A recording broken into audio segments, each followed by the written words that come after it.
Welcome in, everybody. This is episode 2 of SEC Mafia. I'm your co-host, Tyler from T-Town. We have Randy from Mobile tuning in, guys. Hope you enjoyed last week of our first episode ever of SEC Mafia. We're going to be releasing episodes, like we said, every Tuesday from here until forever, I suppose. Previous week of SEC football. Crazy week. A lot to take in, a lot to handle. A lot moving forward that will need to be adjusted. Randy, your thoughts on the previous weekend and upsets all across the board? Yeah, if you like chaos, this past weekend was the weekend for you. Again, we'll get into some of these things in a little bit deeper dives here shortly. But you had Texas A&M, Ole Miss, Alabama. All three seemed to kind of control their own destiny, and all three, just pretty much wet the bed last weekend. So, just a crazy weekend. Yeah, absolutely. Unforeseen, unlikely, but not impossible. Not impossible. So with that, we take a look at the new rankings for the AP poll. Alabama dropping 6 spots to 13. Clemson now in 12th. Boise moving up 1 to 11. Indiana falling from 5 to 10. SMU and Miami neck and neck at 8 and 9, holding the first place position in the ACC, with Texas, Georgia, and Tennessee still atop in the SEC. Indiana was the big winner from the weekend. No doubt about it. I think with the beatdown up in Ohio State, I think the precedent was set that they probably would be behind Alabama, Ole Miss, possibly even Texas A&M. But again, because those three teams did not handle their business, you see they are now on the outside looking in. Yeah, absolutely. And Indiana is looking like they're on pace to possibly get an at-large bid. I think as long as they beat Purdue this weekend, I think they're in. Yeah. So wild things. So with that, we're going to dive right into the recap of this past weekend. Starting with, I guess we're going to go ahead and rip the Band-Aid off. We'll just go ahead and rip off with Alabama versus Oklahoma. This was the biggest upset of the weekend by far. Alabama on the road at Sooner Nation. Wet the bed. There's no other way to say it. A 24-3 loss on the road to where, what were we, like 0 for 1 in the red zone, if that? Do we only have one red zone trip, I believe? I mean, it's just inexcusable. Jalen Milroe, 11 for 26, 42%, 160 yards passing with 3 interceptions. And here's the kicker. He only had 7 yards on 15 carries. This is the fewest points scored since the 20-3 loss versus South Carolina in 2004. Yeah, this was one of those games where we talked about it last week, how a lot of people were just completely discounting Oklahoma. At the end of the day, this is still a good roster with several 4- and 5-star players on it, with a very, very good defense. And you're on the road. I don't care who you are. We have seen teams week in and week out in this conference, with Tennessee going to Arkansas. Again, we'll get into it here shortly. Ole Miss going to Florida. Now we see Alabama going to Oklahoma. It's tough to go on the road and win in this conference. Every single team you play, with probably the exception of Vanderbilt, is going to have a top 40 type roster in this conference. And when you go on the road, you're also going to be playing in front of 90 to 100,000 fans. It's going to be loud. It's going to be crazy. When you've had the success Alabama's had the last 17 years, you were going to be Team Super Bowl. And Oklahoma circled the wagons. And just as we said, when you play a team that can slow the run game down, if you can stop Jalen Milroe's legs and make them one-dimensional, he has not shown that he can beat you with just his arm. And Oklahoma did that to perfection Saturday night, and that's why they caused so much trouble for the Alabama offense. Absolutely. So Jackson Arnold, career high night for him. He ran for 131 yards on 25 carries. He was also 9 for 11 on passing. You had a QB that only passed for 68 yards, and they still beat you. We've got some problems on our defensive line and in our linebacker position on stopping the run this game because their running back Xavier Robinson only also carried for 18 carries, 107 yards, and 2 touchdowns. I think the word that best describes the team as a whole is bipolar. We are up, we are down, we're back up again, and then we're back down. We've seen flashes of greatness. We've seen sheer and utter atrociousness. I mean, it's just there's something that is missing with this team, and it's something that is not tangible. It's something that you can't write down on a play sheet. It's something that has been a problem even before DeBoer got there. Almost, it just seems that there's this killer instinct that just has fallen off the wayside for this team, and because this is November. This is when teams are supposed to be playing their best ball. You're looking at an 8-2 Bama team before this game, who you're thinking, okay, win out, go to the SEC championship, win the SEC championship, get in the playoffs, and usually, when you hit your stride for the end of the season like this is when we see Bama, start to soar and start to capitalize and grow. And I thought we had found our identity the LSU game, but we haven't. Well, you did. You did find your identity the LSU game, and I think that's the problem. The identity was Milroe. Well, that's what I was going to. This is an offense that has been built around one guy, and Oklahoma showed you that when that one guy is stopped and you lose your identity, all those things that you said. I mean, we're talking about a schizophrenic team here. It's not that they're schizophrenic; it's that the offense has been built through one person. Just like in basketball, I mean, you see how Kobe Bryant was so dominant. Well, if you can stop one guy, you got him. Well, nobody could stop him. That's not like this in football. It's not like this with Milroe. If you can stop his legs, Alabama's beat. And Milroe is such a guy that he rides momentum both ways. If he has success early, just like in the Georgia game, nobody in the country is going to stop the guy. If the guy does not have success early, chances of him getting it going later on, it's not going to happen.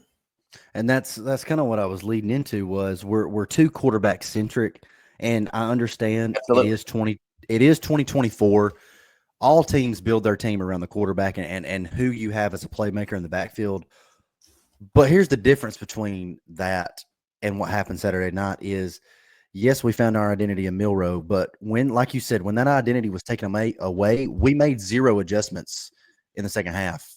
Zero adjustments. So cumulative in Alabama's 3 losses, Vanderbilt, Tennessee, and now Oklahoma, Milroe has only had 28 rushing yards total between the 3 games. That is not a typo. That is 28 yards total between 3 losses. Well, the coaches did absolutely nothing to help Jalen Milroe this football game. When the game was lost in the third quarter with the 2 just atrocious interceptions, the one that was really bad was the RPO, where you could tell it was an RPO. And I think Alabama was down 10-3. Milroe had determined before the ball was ever snapped, I'm going to pull this and try to get this out on the edge to Ryan Williams quick and let him try to make a play. And it just wasn't there. The cornerback was pressing. Prentice whiffed on the block, and actually the handoff was there. Milroe should have handed the ball off, got 5, 6, 7 yards, and went on about his business. But he predetermined what to do, and it was just a disaster. My thing is, if you've got a quarterback struggling and your offense is struggling, don't back off the RPOs. Well, just back off the RPOs. Take that critical thinking out of it, because an RPO is a play in which you have to make a decision split second. And Oklahoma is one of the best at defending that. I mean, you go back to Peyton Thorne's interception to pretty much seal the deal and allow Oklahoma to complete the comeback in Jordan-Hare Stadium a few weeks ago on an RPO play. Don't call those type plays against a defense like that when your quarterback is struggling. Help him out. It's just like we were talking about with Peyton Thorne in that game. In that situation, don't leave it up to a quarterback who has been struggling the entire game. Don't leave it in his hands to do something like that, and we did. Atrocious. No doubt. That's it. That's all you can say about it. But kudos. I mean, again, this is an SEC podcast. Kudos to Oklahoma. Great game Oh, plan. Played they it to perfection. Brent Venables Venables. Yes, owns Alabama, and I'm he really gets all the credit. absolutely. There are a lot of coaches in the SEC and throughout the country that are hoping that Brent Venables does not get it turned around at Oklahoma so they can make a run at him for defensive coordinator. That's exactly right. And so with that, let's go to flip side here of the state of Alabama. Auburn versus A&M. Hugh did it. Hugh did it. He got his big one for the year. Hugh said, "Ain't God good?" Hey, they are going to make a statue of Hugh for this win, by golly, down in the Plains. 4 overtimes, a thriller. I told y'all last week they sacrificed the cow and they got it done. That place is haunted, just like Nick Saban said on game day. That place is supernatural, and they did it. I guess they figured out Jarquez Hunter is one of their best athletes on the team. I mean, 28 carries and 130 yards with not one, not two, but 3 tutties. I mean, that dude's a man, which also transitions into, oh my gosh, the passing game opened up this week. Oh my goodness, is this what happens when you can establish the run game? Peyton Thorne, 301 yards. What is this? Yeah, no doubt. Again, when Hugh understands that they need to feed Jarquez Hunter and feed Jarquez Hunter, their offense is just it just flows so much better. And one guy that I know from watching Auburn earlier on in the season, I wasn't ready to come out and call him a dud, but it seemed like the first 4, 5, 6 maybe games of the season, it was like, okay, you've got Keon Coleman. He's this high-profile recruit. You know, he's showing flashes. He put it all together Saturday night. I mean, he had a stat line, 7 receptions on 9 targets, 128 yards receiving, and 2 touchdowns against a Mike Elko defense. He really showed out. He stepped up, made some crazy circus catches. And Saturday against a Texas A&M defense, Auburn put together the offensive game plan and the offensive performance that we all thought they were capable of the day they hired Hugh Freeze. Not only did they come out and have a great performance, they started fast. They jumped on Texas A&M early. It's 21-0 before you could blink your eyes, and you just knew that this was going to be Auburn's night. Exactly, and like you were saying, at some point you have to sit down when the dust settles and realize Auburn has been capable of this every single game this season. And it's just like we said last week. This is an Auburn team that could be 8-2, 7-4 right now, and they put it all together. I think a huge shout out to the fan base. This was pleasing to them. They needed this win. I mean, think about this. They were 4-6 coming into this game, and they're still packing out 90K in Jordan-Hare. You will not find a more loyal fan base than Auburn. You'll not find a more loyal fan base. You will not find a fan base that takes a glimmer of hope and a ray of sunshine and runs with it. Yes, and I say that as a 110% compliment. That's a compliment, absolutely. Right now, Alabama fans are ready to jump off of a cliff.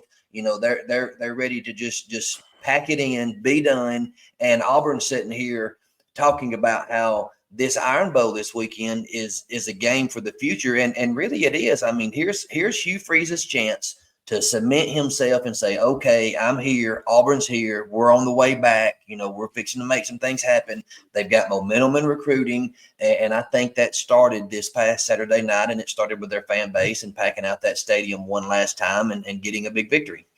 Absolutely. This is definitely momentum moving forward to next week for the Iron Bowl. Before we move forward and look ahead to Week 14 matchups, we got one more matchup with Ole Miss versus Florida. I am just going to come out and say it. Florida with DJ Lagway is capable of competing with any team in the SEC, let alone beating any team in the SEC. Lagway was 10 for 17 with 180 pass yards and 2 touchdowns. But not only that, Florida's defense shined in this game. They forced Jackson Dart to throw for 2 interceptions for the first time since 2022. Credit to the trench game. Like I was saying last week, games are won and lost in the trenches. And even with Ole Miss's presence in the trenches, their defensive line and offensive line superior to Florida on paper. But when it came down to it, Florida's defense stepped up. Yeah, no doubt. And I think toward the end of the football game, I think Jackson Dart began to press. And I think the more that I look at Ole Miss, I think their problem is they don't know yet how to win these close games. Okay. When you look at their schedule right here, 76-0, 52-3, 46, 52-13, 27-3, 26-14, 63-31, 28-10. Every game that they've won has been a blowout. You get them to a one-score game, you get them to where a game is tied or they're down by 3 or 4 or a touchdown in the fourth quarter.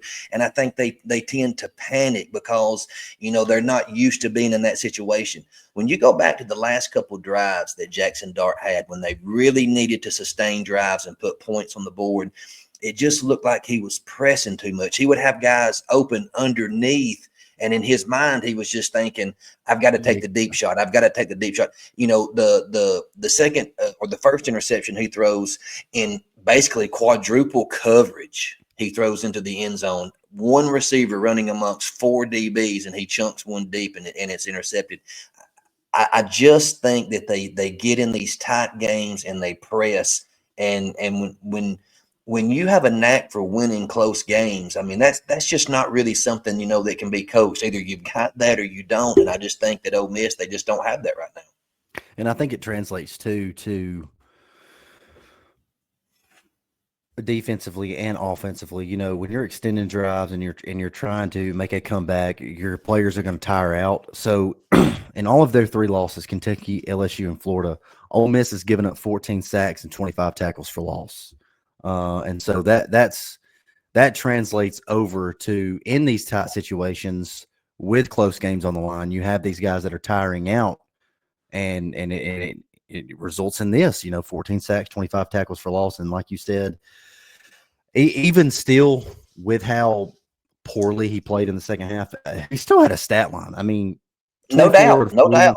24, 41, 323 yards, 2 touchdowns, and 2 interceptions. It's just in close games, like you said, he just presses and makes the wrong moves.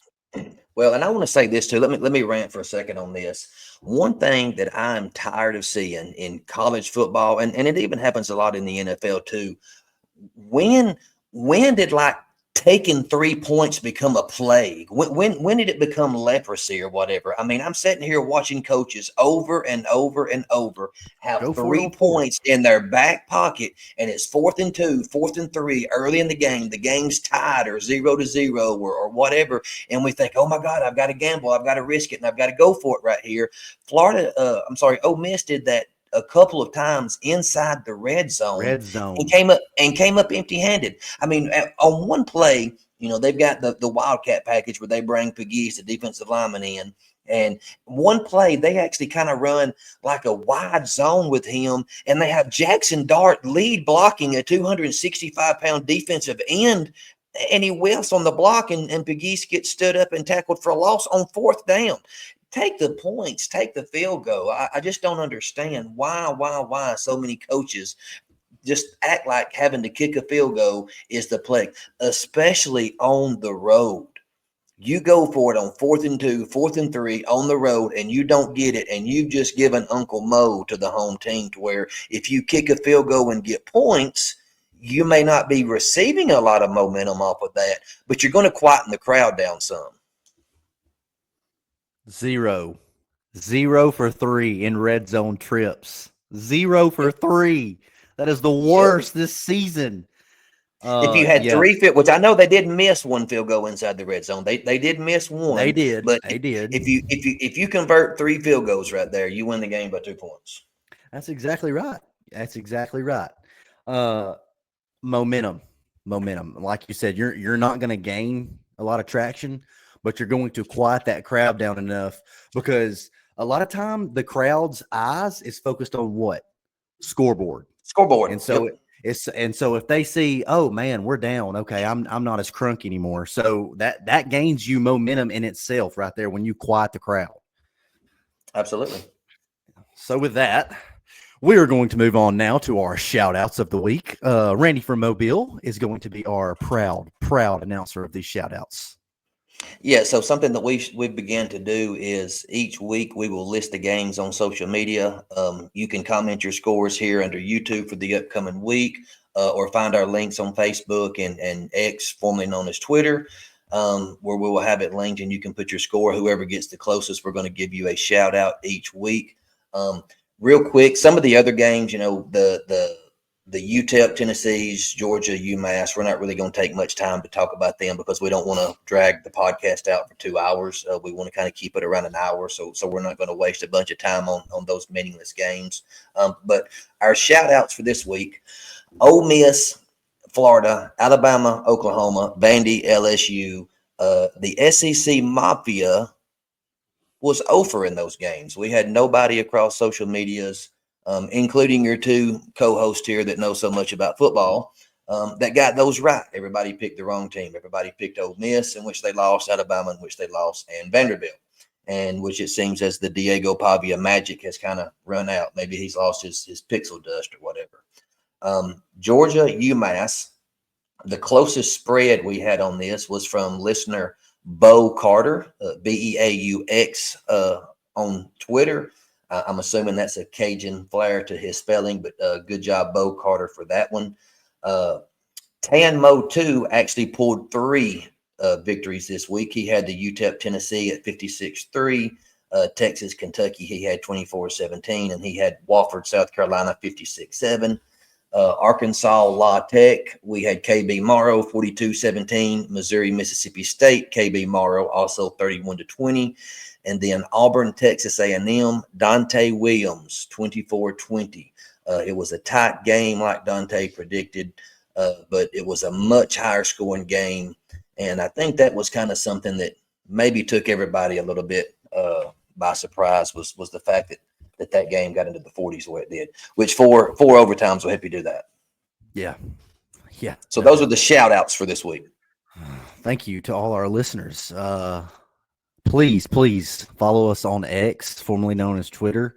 Get involved with our polls. Get involved with our interactions. We want to interact with you. We want to shout you out every week. We want to keep doing this. So yeah, if you dig back to, it may be Tuesday before some of you listen, or even later on in the week. But if you dig back through our socials, you'll see where we've got some polls for some of the rivalry games, the Iron Bowl from Alabama and Auburn's perspective, the Egg Bowl from both Ole Miss and Mississippi State's perspective, the Florida State game.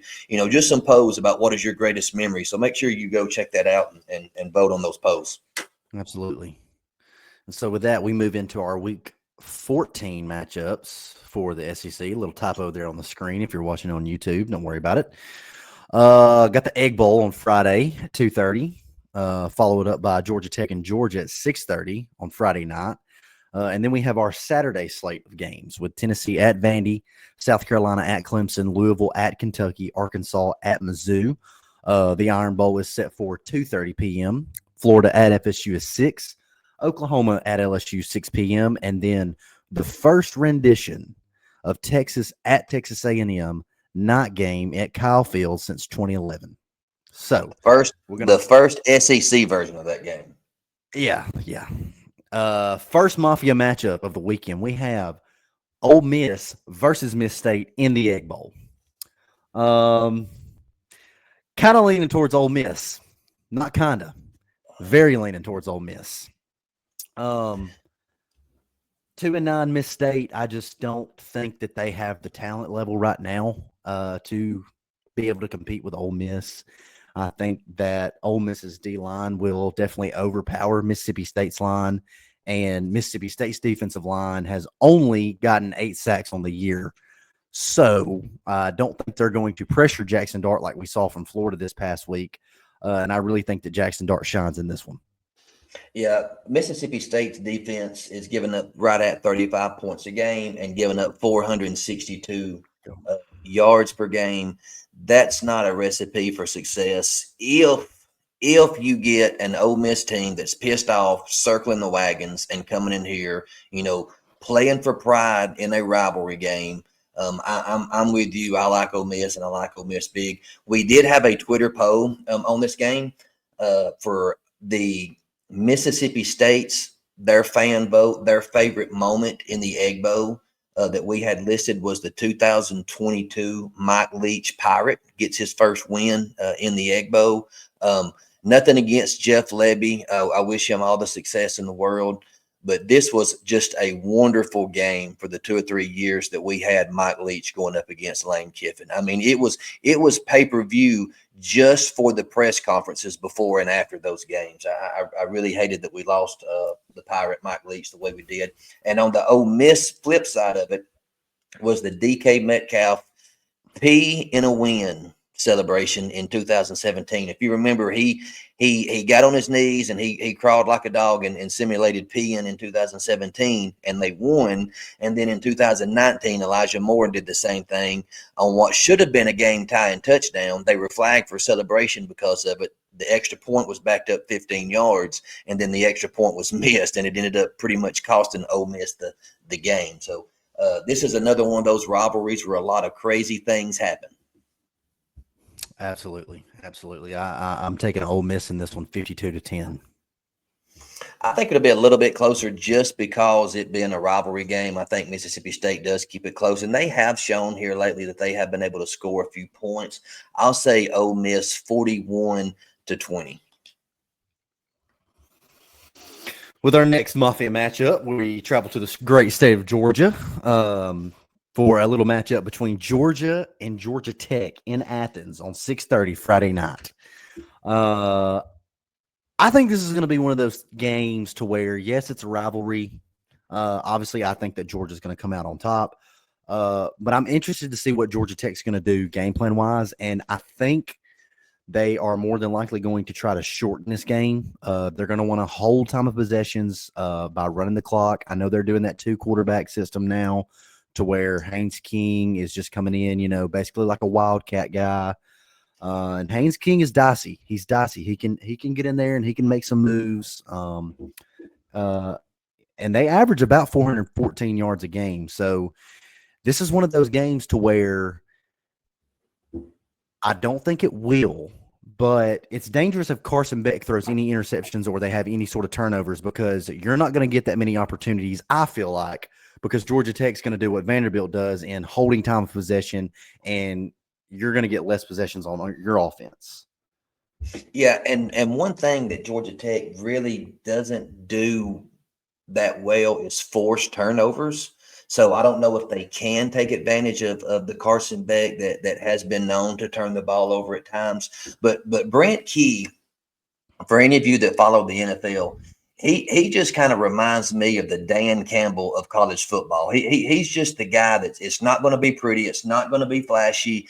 If you knock them down, they're going to get up and bite your kneecaps on the way up, as Dan Campbell said. And if you don't go into this game taking them seriously, Georgia Tech can pull the upset. Now, I'm with you. I don't think that happens. I like Georgia in this football game. I do like the fact that Georgia Tech is ascending and that they're on the come up. I grew up watching this game when these teams were good when I was a kid. A lot of people don't remember this, but, Georgia Tech was in the running for national titles in the early 90s and had some really, really great football teams. But I like Georgia in this football game. I'm going to say 31-17. I do think they score late and put it away by 14. But again, another tough rivalry game here. That's funny you said that. I'm with you. I think the last 2 weeks Georgia has proven that they've gotten their groove back. Carson Beck's playing good again. And our scores are like right on top of each other. I said Georgia 32-17. So with that, hey, that's right. Big time guys up here. We know so much. That's why our picks last week were over. Correct. All right, matchup number 3, Mafia matchup 3. We got Tennessee at Vandy. This is our first Saturday game, so 11 a.m. ABC. It's at Vanderbilt. You lead us off with this one, Mr. Randy. Well, I kind of mentioned it earlier. I think that Diego Pavia has lost his magic, and it's not so much that he's lost his magic. They're a solid football team, and I think that they caught Alabama, caught Virginia Tech, caught some of these teams at a really good time, and you probably had Virginia Tech and Alabama kind of overlooking them. And I think now that everybody realizes that, oh gosh, Vanderbilt went into Auburn and beat them by 10, beat Alabama and put up 40 points on them, beat Tech to open up the season. People are not going to overlook Vanderbilt. And as long as you don't overlook them, you can beat them. They are beatable. LSU showed that this past Saturday. I was really impressed with how LSU was able to kind of slow them down, hold them to 17 points, kind of control the clock a little bit. I think in this game, Vanderbilt's run defense is not great. Vanderbilt is giving up 360 yards per game. I just think Dylan Sampson has his way in this one. I think Tennessee comes in here with something to prove now that they are tomorrow solidly going to be in the playoff hunt. I think they come in here with something to prove and take care of business. If you like chaos, if you want mass chaos within the college football rankings, within the SEC, if you're one of those that wants to see a 3-4 loss team get in the playoffs, you're pulling for Vanderbilt in this one. I think a Vanderbilt win really opens the door for Ole Miss, Alabama, and Texas A&M to get back into it. We saw in the AP poll, Alabama's ranked 13th. Now, they're probably still the second team out because the Big 12 champion is essentially ranked behind them, so they automatically get a spot. But all it would take is a couple upsets, and you're looking at a 9-3 Alabama, 9-3 South Carolina potentially having the opportunity to get back into the playoffs. But I just don't see that. I think you saw Nico hit some passes down the field second quarter last week against UTEP. Tennessee defense just very solid. I actually think Tennessee's defense shuts Vanderbilt down better than anybody else has all season long. I do think it will be very low scoring as Tennessee will run the ball. Of course, Vanderbilt with Diego is going to run their triple option and run the ball. It'll be a pretty quick, short game. But I like Tennessee 24-7. I'm with you. I think it's going to be a shortened game. And if we're making cases for Vanderbilt, the good thing for them is they don't have a lot of turnovers on the season. They're a very disciplined team. Don't have that many penalties. I think it's going to be low scoring. Is it going to be close? No, I'm with you. I think the way that Tennessee's defense kind of shut down the option play for Alabama a few weeks ago, I do think that they're sound in that. And I think they kind of figure out Diego Pavia kind of early. And I'm gonna say 27-14 Tennessee. So with that, we have the South Carolina Gamecocks visiting the Clemson Tigers. 11 a.m. kick. Potentially a 12 versus 16 matchup. So top 25 matchup, playoff implications riding on this game. And I'm serious. I really mean that. Even with a 3-loss team, like we were just saying, South Carolina does have a chance to maybe get a bid, just like Alabama. If we get a little outside help or inside help from the SEC, it's possible. South Carolina still has an outside shot at a ACC championship berth if somehow, some way, Syracuse Clemson. is one of those teams to where, Clemson. I'm sorry, Syracuse is solid. Just like Georgia Tech beat Miami a few weeks ago. If Syracuse can somehow beat Miami, and that game I believe is in Syracuse, then it would open the door for Clemson to go to the ACC championship and play SMU that has already cash their ticket. One thing that is strange to me here, and I guess it's because of home field advantage. You always hear that home field advantage is worth about a field goal or so. Clemson favored 2.5. Even at Clemson, I would think the way South Carolina has been playing the last few weeks that South Carolina would still be a slight favorite in this game, and that may change as the week goes on. I think that Kyle Kennard, Rocket Sanders, Lenore Sellers just continues to improve week in and week out. I think with that front seven that South Carolina has got, I think they are able to bottle up Clemson. This is by far going to be the best defense that Clemson has seen since the Georgia game, in which they scored 3 points. And I just don't think that Clemson has what it takes. I'm going to take South Carolina in this football game to win another sort of low scoring game, but I'm going to say 21-17 South Carolina. I'm a firm believer in momentum in college football. It is sort of like a drug that when you get it and you have it and your team is playing with momentum, it just goes and it goes. South Carolina is on a 5-game win streak. And yes, you can make the argument Clemson's on a 3-game win streak. But let's look at those last 3 games: Virginia Tech, Pittsburgh, and Citadel. Virginia Tech at 5-6, Citadel at 5-7. Yes, Pittsburgh 7-4. I get that. Very lucky to win against Pittsburgh. Very, very lucky. But let's take a look at the last 5 wins for South Carolina and how they won. They lost on the road to Alabama, and they haven't looked back since. They went to Oklahoma, 35-9. Versus Texas A&M at home, 44-20. On the road at Vanderbilt, 28-7.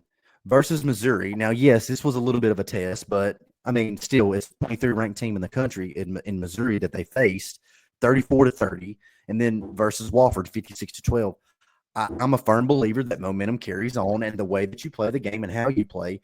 And just like you said, I think their front seven on the defense might be the best front seven in the country.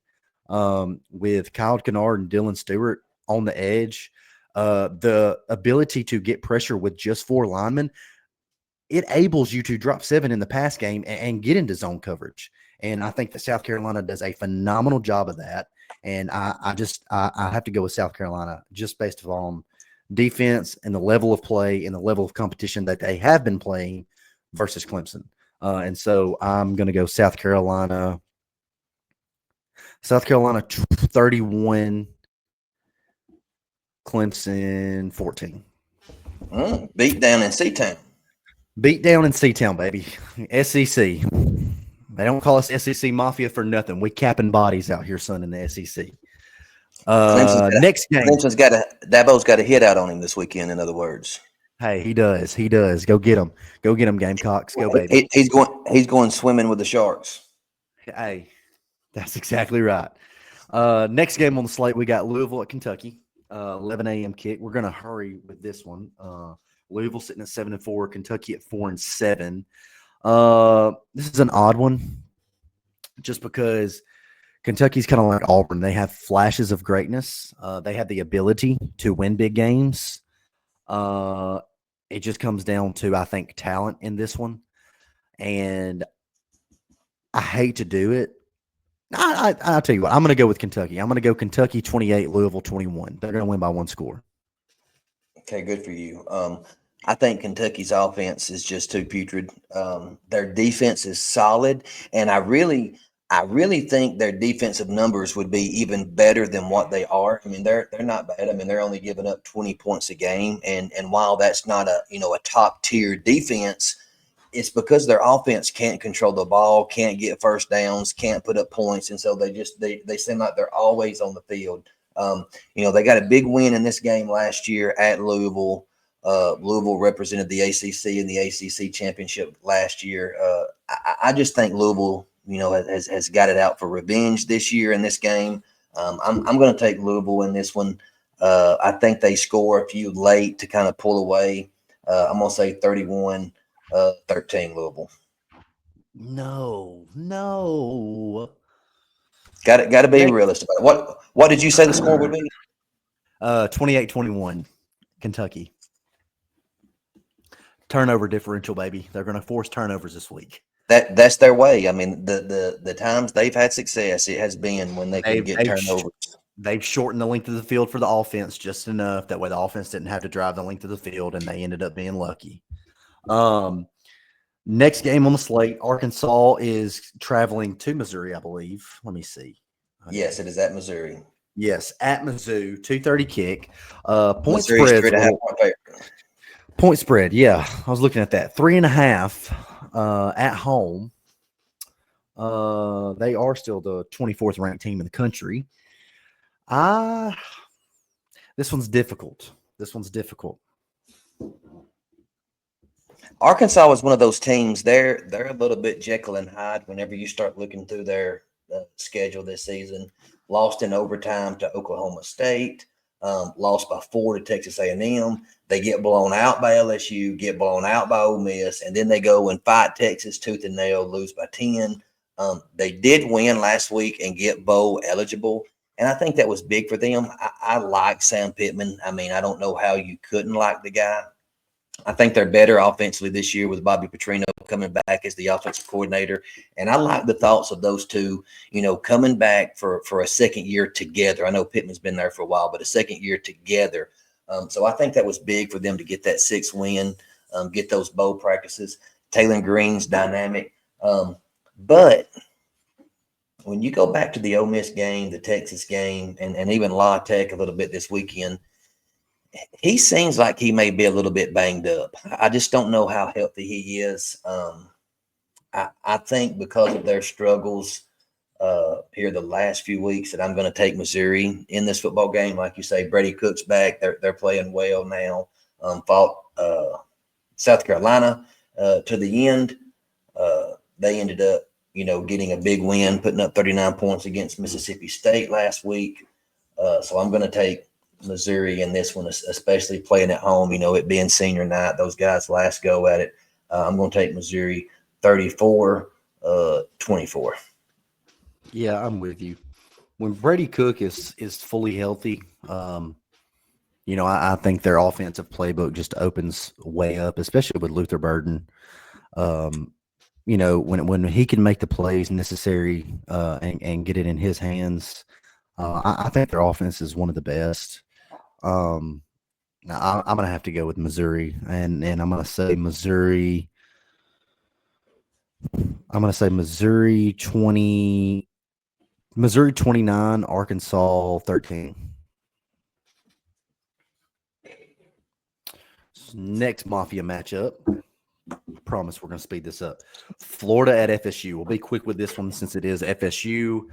FSU's trash. Yeah. Everybody knows it. Everybody can see that. 2-9 on the season with a big win last week over 1-11 Charleston Southern. So I think that it's on the road. It's a night game at Florida State.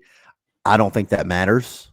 I think that with DJ Lagway, just like we were talking about earlier, with DJ Lagway, this football team is a different football team. They are able to make the plays necessary that they need to make, and their offensive playbook opens up, and they can just do so much more, especially when he's clicking.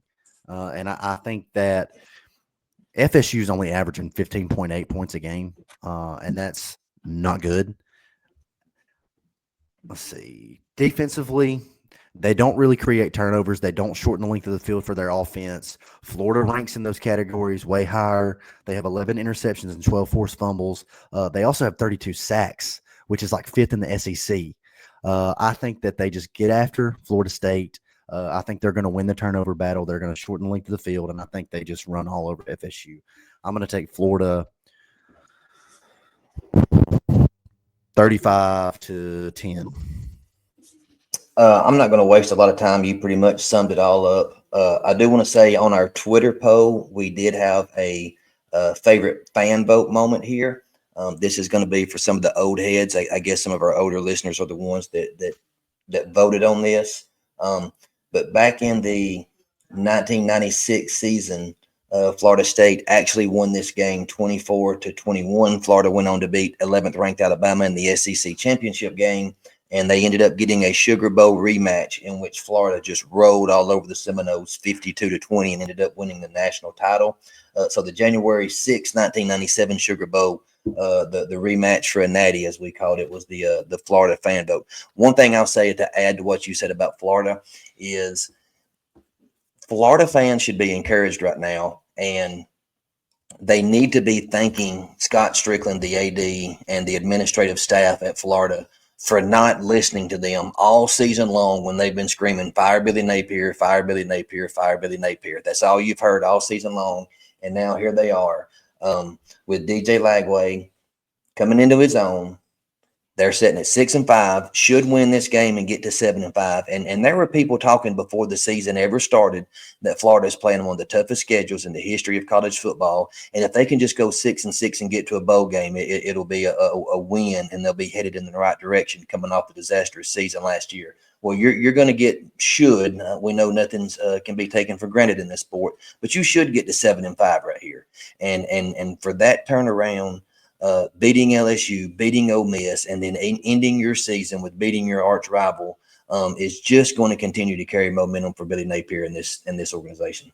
That's exactly right. And with how they've competed with that schedule and in the conference going 4-4, if you would have told me we'd have been sitting here talking about a 6-5 Florida team at the end of the year, I probably would have called you crazy, just because I thought they were going to go 4-8, only winning non-conference. But I mean, sitting here 6-5, should be 7-5, like you said. I mean, all props to Billy Napier, because here's the thing: at the beginning of the year, he could have listened to all the naysayers. He could have listened to all the outside noise. But you know what he did? He kept coming to work. You know what else? The players kept coming to work. You know what else? The coaches kept coming to work. So kudos to that program for kind of holding their own this season, let alone all the noise, all the rat poison, as we like to say. And yeah, just kudos to them. Absolutely not joking right here. Thank Billy Napier. I think he should get some consideration for SEC Coach of the Year for how he turned this thing around with this schedule and the fact that he never lost the locker room. He was asked at some of his press conferences all season long about the attitudes in the locker room. Does he think that they're quitting on him? Are they going to lay down on him? And he kept, looking everybody in the face, answering the questions, and said, these guys aren't going to quit. We're not going to quit. We're going to keep coming to work every single day. That's exactly what they've done. That's exactly. I tell you this much right now. Obviously, it's never, ever, ever going to happen. But this is one of those scenarios, like in the NFL, when you see a 9-8 wild card team get hot at the end. Just like you saw the Giants, like in 2004 or whatever it was, that made the playoffs as a wild card and ended up beating the Patriots, who was undefeated 18-0, best team in the world. I wouldn't want to play Florida right now. If I'm one of those top 12 playoff teams, I wouldn't want to play them with DJ Lagway healthy. Nope, absolutely not. Mafia matchup number 8, we have Oklahoma traveling to Death Valley at night for a little night matchup in Baton Rouge. Who knows? Operator, won't you send me on through? This is one of those games where I just don't know. This is one of those games I wish both teams could just lose. I hate them. I didn't mind Oklahoma until last week, but no hate to any Oklahoma or LSU fans. I'm just joking when I say I hate y'all, but it I don't even know. Like, it's just, both teams are bowl eligible. There's no bowl implications on this. It depends on which team shows up for which side, Well, that's the thing in these SEC matchups is, how can Oklahoma look so terrible for 5 games of this season and then look so good last week? How can LSU at times look so bad and then at times look so good? You just do not know who you're going to get. Now, this is definitely the conflict of philosophies here. You've got Oklahoma, who is going to be defensive minded, defensive oriented. LSU comes into this wanting to sling the ball all over the playground with Nussmeier. Nussmeier did seem more like his old self last week, passing for north of 300 yards. So again, I really don't know. What's your thoughts? Yeah. I think we've seen what happens when Nussmeier gets pressured and he gets contained. He will make turnovers, and I think he has a couple this game. LSU's run defense has been kind of iffy at times as well. And the more that I look into it, the more that I think that OU has a little bit of advantage being defensive minded.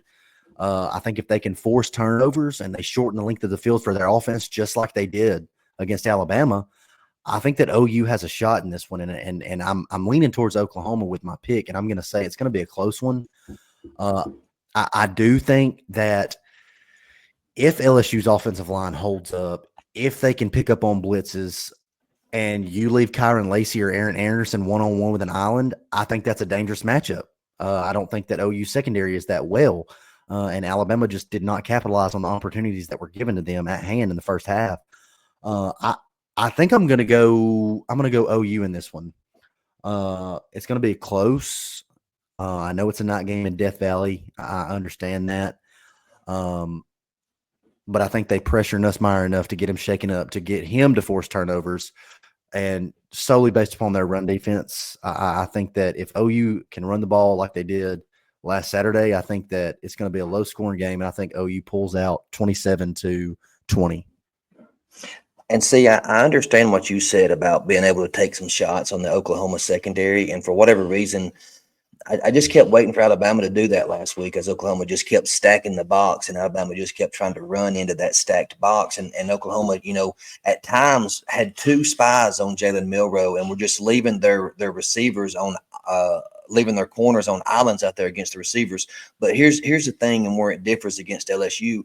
Oklahoma's not going to walk a safety down in the box, and they're not going to take a linebacker and spy on Nussmeier. So they're not going to be having to stack the line. So they'll be able to drop 6 and 5 at times into coverage. I still think Nussmeier makes enough plays in this game, it being at home. I'm going to take LSU just because I think that Oklahoma. They've played their last home game. They circled the wagons. Last Saturday was their Super Bowl. This week, they're going to hear how great, wonderful they are. They're going into LSU. Now this is LSU's senior night. This is their last time to play in front of their home crowd. It's a night game in Baton Rouge. Those fans are going to be crazy because it's the last night game that they're going to have for 8-9 months. I'm going to take LSU and Nussmeier making enough plays 24-17. Nice. What did you say? You took Oklahoma? Oklahoma 27-20 there, Mr. Randy. And with that, we bring you to our first ever co-Mafia matchup of the week. There was just two good games, man, that we couldn't just definitively make a Mafia matchup of the week. So we have a co-Mafia matchup of the week. Our first one being number 13, Alabama at home in the Iron Bowl versus Auburn. 2:30 p.m. ABC. Auburn coming off of a stellar win over Texas A&M, as we discussed earlier, bringing momentum into this game. Can they do it, folks? Can they do it? Will they do it? Is Alabama going to play pissed off, or are they going to lay down and die? That's the thing we've seen with Alabama teams over the past 17 years. It seems like every single year they've been in the hunt for some type of championship, SEC championship, national championship, and we've seen it a lot of times in bowl games to where Alabama would lose in Atlanta or they lose to Auburn and go to a bowl game, just like 2013, the Sugar Bowl against Oklahoma, where they just completely get annihilated. I have to ask myself if I'm as an Alabama fan, I'm asking myself, what is their motivation for this? Do they look at the rankings and think, hey, we're going to be 13th, 14th, 15th. There's a chance, So you're telling me there's a chance. Do they fight for that? Do they circle the wagons? Do they play for that?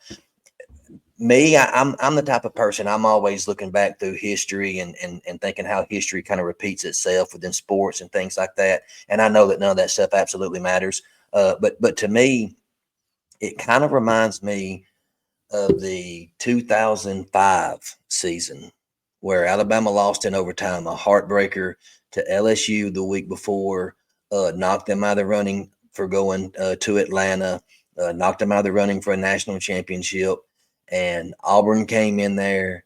Actually, Alabama went to Auburn, and Auburn just walked all over them. I mean, that was the sack Sack Brody sack game.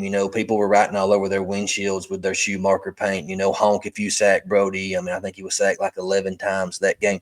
This just reminds me of that. Now, I don't think Alabama's that good as far as being undefeated. Top 5 the way they were that year, and I don't think Auburn's as good as they were back in 2005 right now either. But Auburn is very dangerous. We have seen when Hugh Freeze will run Jarquez Hunter, feed him the rock. They're good enough to beat the Texas A&Ms in the world. They're good enough to go toe-to-toe with anybody, and I absolutely would not be surprised if Auburn came in and won this football game. Not to mention, they've had a sour taste in their mouth for 365 days because all they've seen is Gravedigger, Gravedigger, Gravedigger, which, by the way, Gravedigger did win the Alabama fan vote for most memorable Iron Mo. So I guess we have a lot of fans, with the knee-jerk reaction. And the Kick 6 from 2013 won the Auburn fan vote in this matchup. So looking back throughout it, and I've only got 2 things to say. It won't even be like scheme related. First, my favorite memory wasn't on the poll. Many of you may not know, I actually worked with Alabama. I was on staff as a manager for athletic training. And my favorite memory, and just because it happened to be this week, they went into 4 overtimes at that place. My favorite memory was when we worked the 2021 game. We were in contention. We all we had to do was beat Auburn, and we went to the SEC championship. We go down there, and I'm telling you, the voodoo is real. We end up, we played terrible the first half. I don't even think we scored a touchdown. I think it was like it was 10-0 going into the fourth quarter. 10-0 going into the fourth quarter, and we ended up making some insane plays. Bryce Young was smiling with 97 seconds left, made a immaculate drive, tied the game up. And that was my favorite memory, was winning in 4 overtimes, literally packing all our stuff up thinking, oh, my gosh, we're about to get rushed on. Like, we're going to get in fights. Like, we need to pack up all our stuff. And then they're like, wait a minute, we're going into overtime. Don't pack up just yet. And we win, and we celebrate, and we're dancing on the field. That was my favorite memory. But like you said, looking back throughout history, and this is a throwback to my senior year as well, this game reminds me of 2022 in similar fashions. So Auburn's coming into town again, and they were 5-6 coming into our house in 2022, looking to make a bowl. They had motivation there, and they got their bowl eligibility, or they're still looking for bowl. They're still looking for bowl Williams. Carnell Williams was the interim head coach. They had beaten Texas A&M earlier. It wasn't the week before, but they had beaten Texas A&M earlier in the season in Jordan-Hare Stadium. And they come in wanting to establish the run and ran for over 300 yards that night. Mm-hmm. They did, but it reminds me so much because we had lost 2 games that year. We had fallen so far back and behind the rankings that I think we had only moved up to like 7 or 8 just before this game, just before the final rankings had come out for, after championship week. And from a firsthand experience, I saw a group of guys. Now, I'm not saying this is the same Alabama team by no means. I saw a group of guys come together for one last home game, for one last time, senior night, for a common goal, and saying, hey, look, we might not make the playoffs. We're not in the SEC championship. We're probably just going to go to a New Year's Six bowl. Everybody was, sulking. But I saw a group of guys come together, and that was the most intense week of practice I have ever been a part of at the University of Alabama. And I'm hoping now, I'm not saying it's going to happen, but I'm hoping that sort of reflects what's going to go down this week is guys come together. We're going to lift each other up. We know this is not the season we wanted, but let's go out together as a group of seniors and establish something for next year. And I'm kind of thinking that's what's going to happen. I'm hoping it is. I think that we match up well with them. I'm going to say Alabama. I'm going to go Alabama 31. No, hold on. I'm going to go Alabama 28, Auburn 20. Alabama 28, Auburn 20. I just think that Auburn's riding the wave of emotions here. Again, it's so hard to predict. Is Alabama going to circle the wagons with it being senior night? Are they going to come into this pissed off, uh, just laying it all on the line one last time. I mean, I can even think back to people playing high school football. You know, when you know it's your last home game as a high school football player, you know, you want to go lay it all on the line for your small town community. I could not even imagine what it would be like for these guys, knowing that they get to play in front of 100,000 people, you know, every other week in the SEC, and knowing this is their last time to go put on a crimson helmet. Auburn, you know, if they don't win, this could be the last time that they put on an Auburn jersey ever. And it's going to be on the road, and then with the chance to upend Alabama. So there's a lot going on in this game.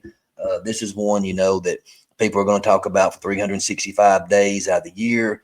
You're going to have people that their Christmas will be ruined over whoever wins this game. Somebody's going to get into it. You know, we've seen all sorts of things. People get shot, trees get poisoned.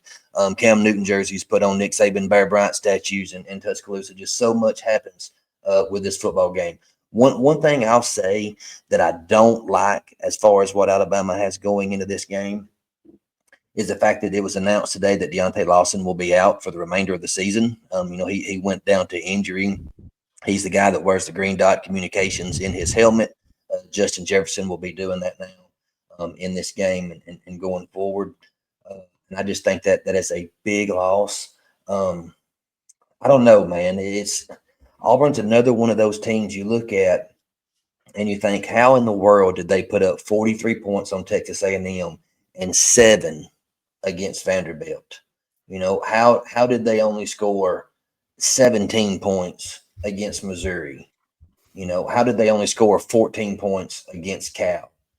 So you just, you just kind of don't know what you're getting with either one of these teams. Both of these teams have also proven this year that they're much different away from home than they are at home. You know, Alabama's 1-3 on the road, all 3 losses coming on the road. At home, Alabama's a much different team. You know, Georgia's got their half of the SEC wrapped up. They're going to be one representative in Atlanta. We know that. You know, Alabama's one of the 2 only teams that beat Georgia this season. Played exceptionally great offensively in that game. You know, beat Missouri down at home. Went on the road, beat LSU. Who are you getting in Alabama this week? Same thing with Auburn. You know, who are you getting? Are you getting the Auburn team from last week, or are you getting the Auburn team from Vanderbilt a few weeks ago? I've had my mind made up with the Deontay Lawson injury and the way Keon Coleman has come on the last few weeks. Auburn's turnovers, you know, their turnover ratio is much better the second half of the season than it was the first half of the season. I've had my mind made up that I really think Auburn wins this game. But now that it's actually come time to pick it, I've said 27-20 Auburn. That's what I've kind of had in my mind all week long, ever since the events unfolded from last Saturday. But now that it's time to pick it, you know, I think Alabama does circle the wagons and get it done at home. But I wouldn't be surprised if Auburn doesn't just come in there and just win by 14 or 21 points either. But I'll say Alabama 28-24. Oh, give me Alabama. There you go, Pat. Co-Mafia matchup of the week number 2. We have the Lone Star Showdown for the first time since 2011. Yeah, and something to take note of right here that I think Texas football and the fans from Texas that may be traveling to this game to where they're going to get a little bit of a rude awakening here is the last time they played at Kyle Field was pre-SEC expansion.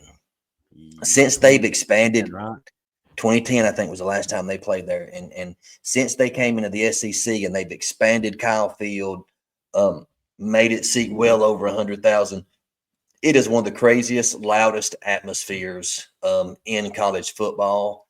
I think they're going to be in for a rude awakening. And once again, with the exception of the Notre Dame game, and I really think that, you know, that being Mike Elko's first game, if Texas A&M played Notre Dame right now, I think Texas A&M would beat Notre Dame. Although the Irish they are, do seem to be playing well, and I guess when you get to play the service academies every week, you can look really good. But I don't know. Quinn Ewers has been schizophrenic. He's up and down. He looks really good one week. He doesn't look good one week. But the one thing that they've got going for them, their defense has been pretty consistent all season long. Even in the beatdown that they took from the hands of Georgia when they lost 30-15, their defense played exceptionally well. Their offense just turned the ball over so many times, and they just kept giving Georgia short field after short field after short field. Will their defense carry them to a win Saturday? That's the question for me. Absolutely. And I'm the same way. It depends on what Texas A&M team shows up. Like you were saying, I don't think too much rides on Texas. I think if they show up, and they play well enough, they'll win. But I really think that atmosphere and environment has a lot to do with this game. A wise man once said that the same boiling water that makes an egg hard will turn a potato soft. So you need to dictate the environment. Don't let the environment dictate you. And I think that Texas does just that. I think they let the environment dictate them this week. 100,000 screaming fans screaming in unison, the cult chants or whatever they do. I don't know, but it's freaking awesome. Give me the 12th man to rock on this week and to beat Texas. Not only Yeah, you I'm with mentioned you. this is gonna be Texas's second test of the year, really their only second test. And we've seen how Quinn Ewers has struggled. We've seen how the offense has struggled, even with Isaiah Bond being back. I'm all over Texas A&M on this one. Yeah, I'm with you. This is one where we may really look like we're clowns and have no idea what we're talking Hey, about. I don't care.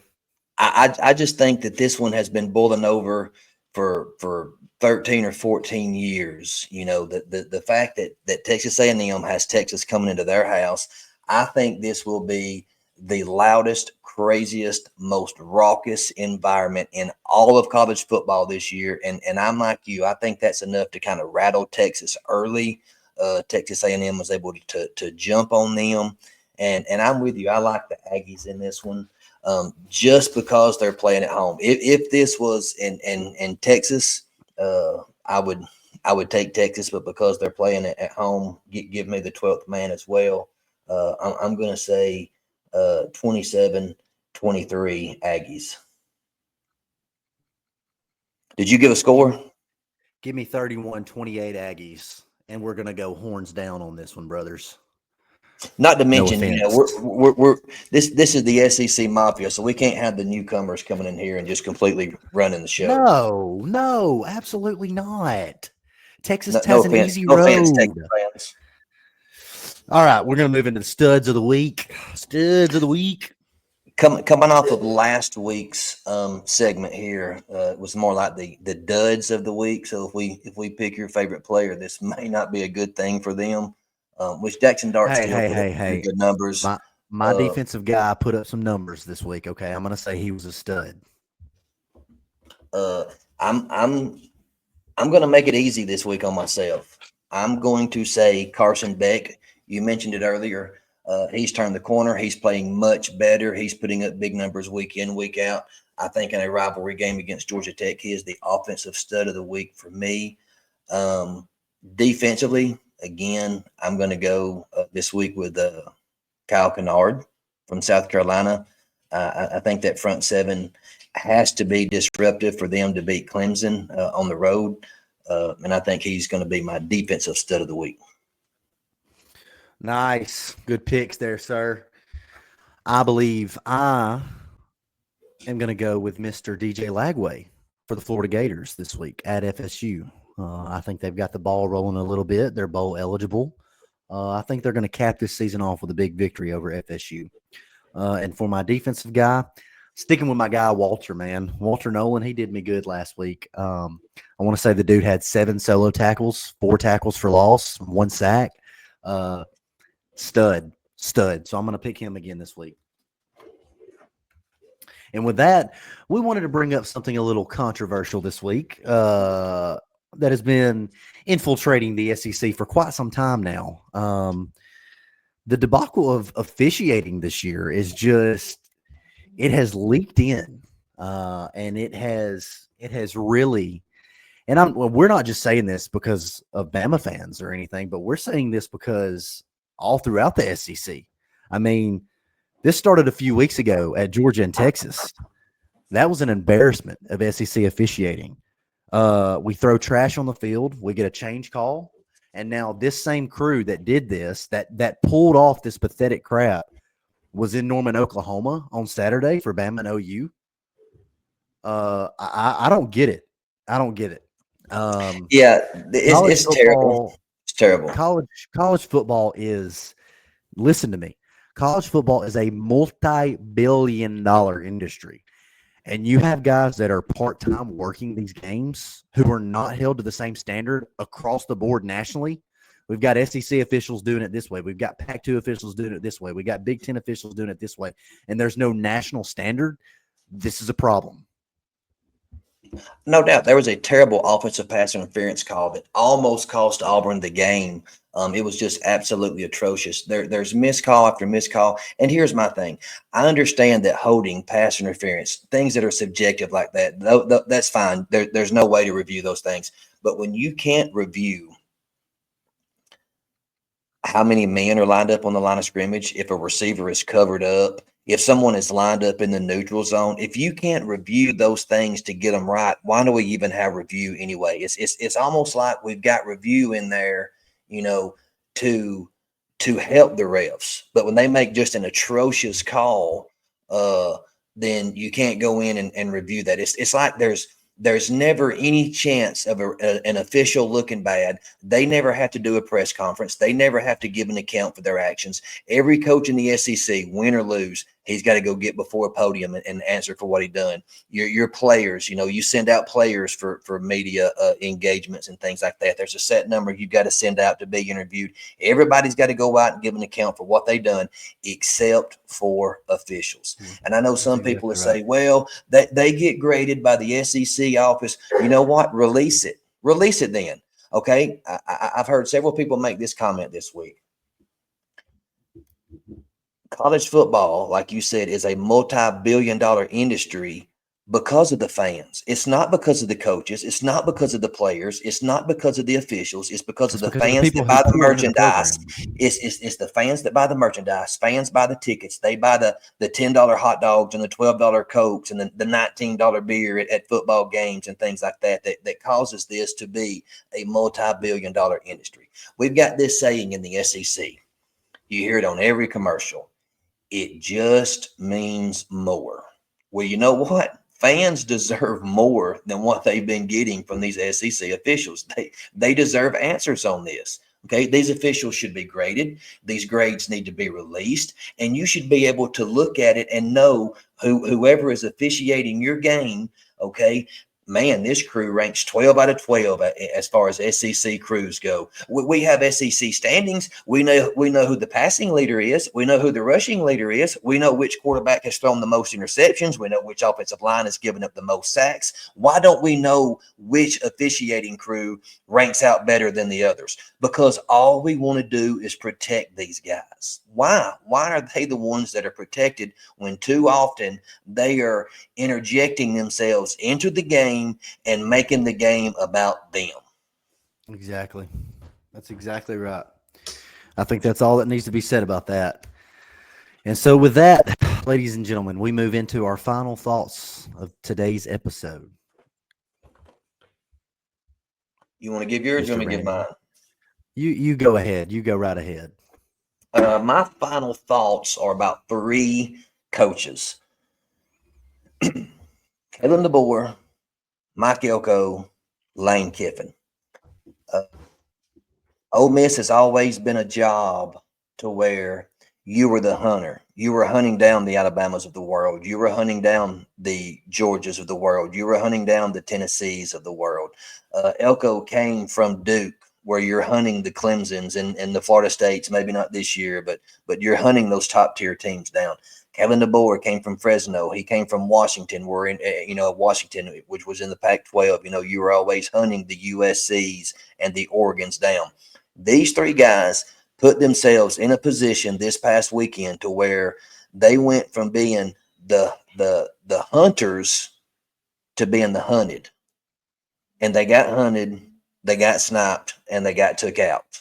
Going forward, can these guys put themselves in a position once again to where they're at the top of the rung, they're at the top of the platform, and people are gunning for you? It's easy when you've got the motivation to say, hey, nobody's giving us a chance. Let's rally the troops. Let's go win one for the Gipper and whatever. But when you are the one that everybody's gunning for, and you're on the road playing 5-6 or 4-6 Auburn, when you're going into the swamp, and you're playing a 5-5 Florida, when you're on the road playing a 5-5 Oklahoma, and you're in position to make a playoff run, would be the first playoff in history for Ole Miss and Texas A&M.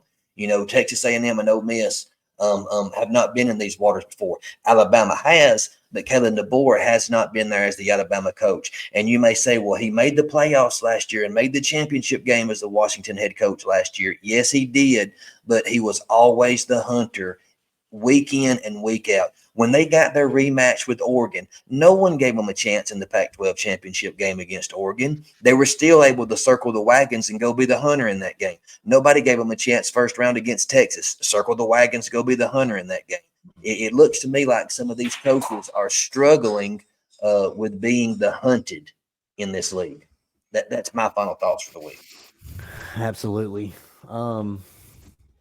That's good. I love that. That's what I do, man. Just like and subscribe for more great breakdowns like that every week. Hey, great breakdown. I think we're gonna leave it at that, man. I agree. I think that some of these coaches coming into this league, they are struggling because they are the hunted. I mean, you have Kellen DeBoer coming into an Alabama standard of greatness, and I'm not going to say he bit off more than he can chew. And I do think that when the right guys come in, I mean, just look back at it. I mean, the way that Saban left, when Saban left, how it opened up the transfer portal for all these guys to get grabbed from all these different schools. He had to hurry in and recruit this team back to himself. He had to hurry in and fill a staff, to which then his OC and his offensive line coach left, and then he had to refill those positions very quickly. So I think that once we get a group of guys in that he recruits in, that he helps to nurture and to develop under his staff, I think Bama will be in good hands, in the coming years. And same with Mike Elko. I mean, look at what Elko has done in his first year at A&M. I think it's only uphill from here. I think that the guys that are there on this team right now are not used to being hunted, like you're saying. And I think that once they get into these bigger games over and over and over, that just comes with time. That just comes with. Go ahead. I was going to say, I agree with the Kalen DeBoer and the Mike Elko. I think you'll be fine. And we got off season coming up. I mean, we're going to be dying for football talk, so we can do some episodes and just ramble on about behind the scenes things like you're talking about. But the one I would be concerned with, I would be concerned if I was an Ole Miss fan. Ole Miss emptied out $20 million in collective because they looked at their schedule and they said, we've really got a couple of games on this schedule that should worry us, LSU and Georgia. Even if we drop those two and we go 10-2, we're going to make the playoffs. And they emptied the bank to go out and get the Walter Nolans and the Trey Amoses and all these other guys that they brought in the transfer portal to circle the wagons and go try to compete for a championship. And it was blown because of 5-5 Florida and a 4-win Kentucky team that's not even going to sniff a bowl this year. Do they have the resources? Do they have the collective to do that year in and year out? That's who I would really be concerned about right now, just because we've seen Kiffin at that school for so long. Exactly. Loved it. Loved the episode. Had a blast. We're going to be back next week talking about the matchups from this Saturday. We'll Absolutely. bring you some more Everyone have a great Thanksgiving. Make sure to check Twitter for the score predictions. Interact with us in the polls, and as some listeners had a shout out. Maybe it could be you. You could be a winner too right here next week. Hey, absolutely, absolutely. Yeah. Happy Thanksgiving.